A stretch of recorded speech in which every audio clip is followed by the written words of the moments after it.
Just looking at, tonight at the Ao Toi show, and a book will be discussed, that book being the value of the Maori language Te Hua or Te Reo Maori, and it's the start really of a long series on Te Ao Toi on Thursday nights.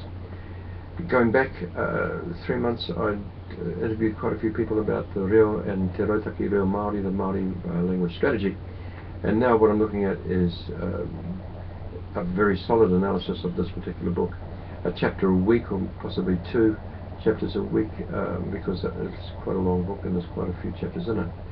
So it's good, it's great, and it goes with the publication of material by me which people can find on my sites and so forth.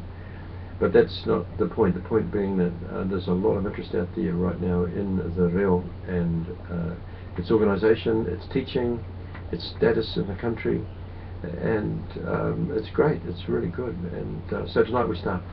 All the best, and we'll catch you at 8 o'clock.